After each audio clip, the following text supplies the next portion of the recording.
You may have seen my hands-on preview video of the Fujifilm X100V earlier this year. Well, Raymond and I purchased it, and we have been using it for a few months now.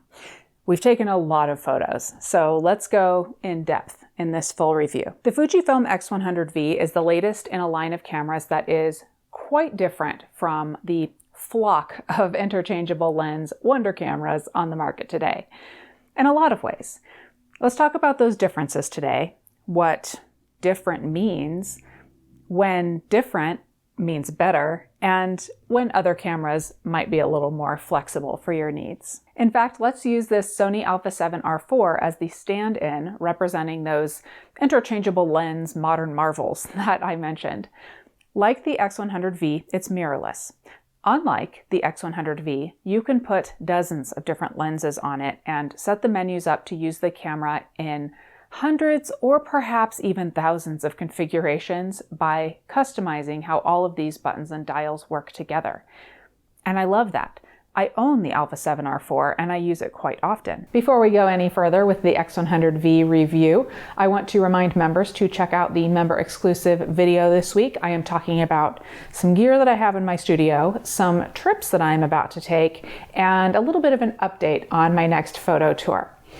Members, make sure that you check the description box to find links to that video. And if you are not a member, but you are interested in the exclusive behind the scenes videos, like the one that I'm talking about today, or the long form courses, or the members only email address that enables me to answer questions more quickly, there is a link in the description to find out more about channel membership as well. Okay, back to the Fujifilm X100V. Now over here with the X100V, it's the antidote to all of that when you want it to be. There is plenty of customization, but look here at the top. Dials with real, permanently printed values on them for the controls that they represent. So although controls can be changed in some clever ways, there is a design philosophy behind how this camera can and arguably should be used. It's not designed to be all cameras to all people, and that is never more clear than when we get to this specific aspect, the lens.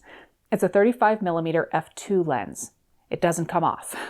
It does have two tricks up its sleeve when it comes to focal length. More on those in a few minutes, but what this camera is telling you is this. Hi, I'm here to shoot at 35mm with you. Here's my ISO dial, my shutter speed dial, and my aperture ring. Ready for some fun? Let's go. And it means it. This is a shooter's camera. You want to shoot with an optical viewfinder? Check. Electronic viewfinder? Check. A cool hybrid of both? Yeah, that too. In fact, the entire camera is designed around the simplicity of capturing the image while giving you ready access to truly tactile controls, which in many ways are also a throwback to simpler times. By me saying all that, I don't want you to think that there's not tech involved here. It is. It's just cleverly disguised in a package that is eager for you to forget about the technology in the camera, and it gets you focused on what counts, the image and the results. There are dozens of configuration options, both how you control the camera and the information that you see in the viewfinder, whether you go for optical or electronic options. I mention this because it could be easy to pigeonhole this camera and its X100 series ancestors as sort of a one-trick pony faux vintage camera, but that couldn't be further from the reality. In fact, we recently compared this camera to the Leica Q2, which is another camera with a fixed lens.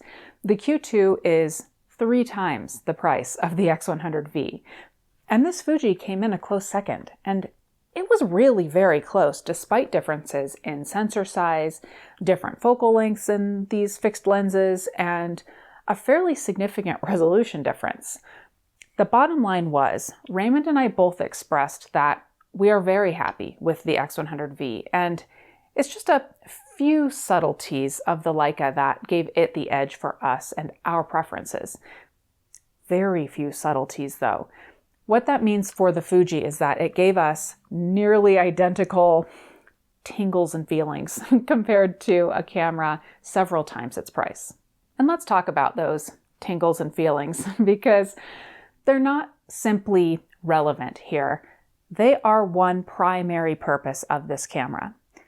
Even looking at ourselves, we have a 35mm f1.8 lens for our Nikon Z7. From a technical standpoint, the aperture is a bit wider than the Fuji, and the color and sharpness of the Z7 are simply amazing. However, the 35mm Nikon lens is in mint condition, while our X100V already has some scuffs and scratches. Because for the 35mm focal length, we're fighting over the X100V when we go out. It's a smaller, more tactile, purpose-built package. It's true, Nikon is equally at home shooting 35mm 1 minute and 500mm the next minute, but the Fuji whispers to you, don't worry, I've got you covered for mid-range and you're going to enjoy this. You're going to relax and you're going to be pleased with the images. I mentioned sensor size before. The Fuji is an APS-C sensor, much like the rest of their wildly popular X system cameras. In using this camera, sensor size never felt like a disadvantage in any way. It makes its sensor size a non-issue by doing its job with grace and style, producing images that would be quite difficult to guess the sensor size when evaluating results. Another part of the appeal of this and other Fuji cameras are the film simulations. In addition to the usual suspects, Fujifilm has added their newer Eterna film simulation, making its first appearance among their X100 series cameras. When shooting in JPEG, the film simulation is baked into the photo, and the same with video.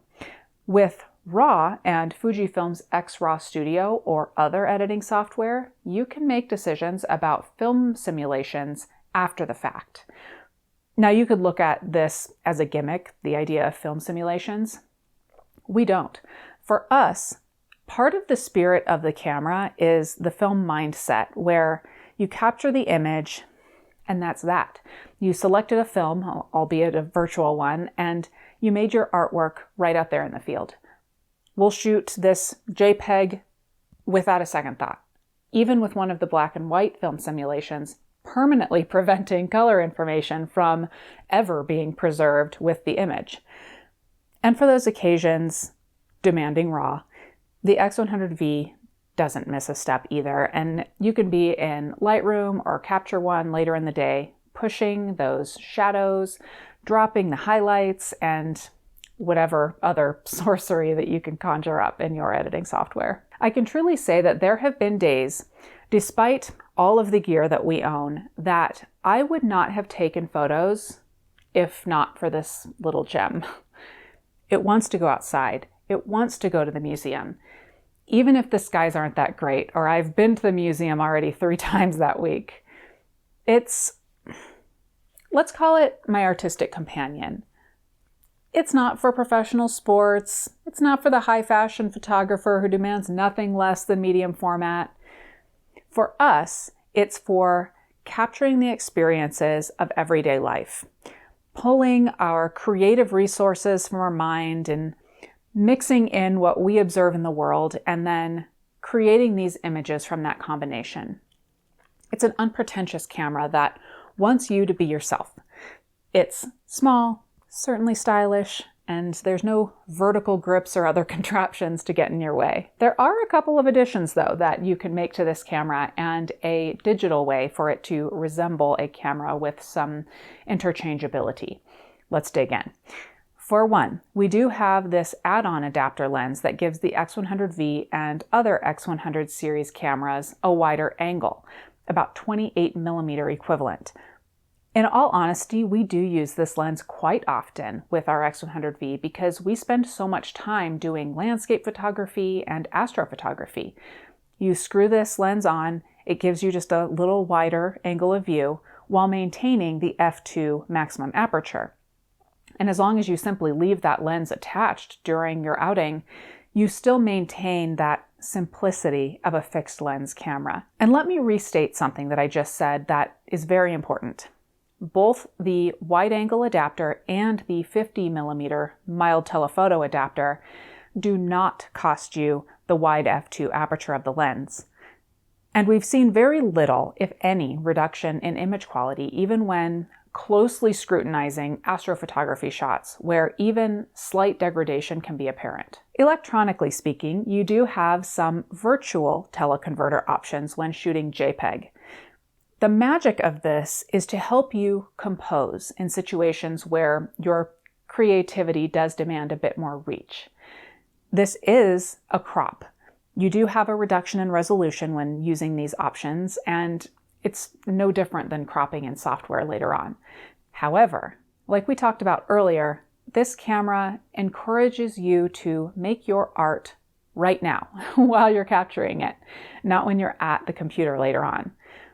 With the resolution and the overall clarity of the images, you could think of this function as having a small bag of prime lenses with you, which you can conveniently toggle through using the focus ring of the lens if you'd like. Our X100V and our X100F before it have been quite at home in many situations. It's actually made us question why we have so many different lenses in our collection when this camera can act like so many of them, even with its simple, non-interchangeable design.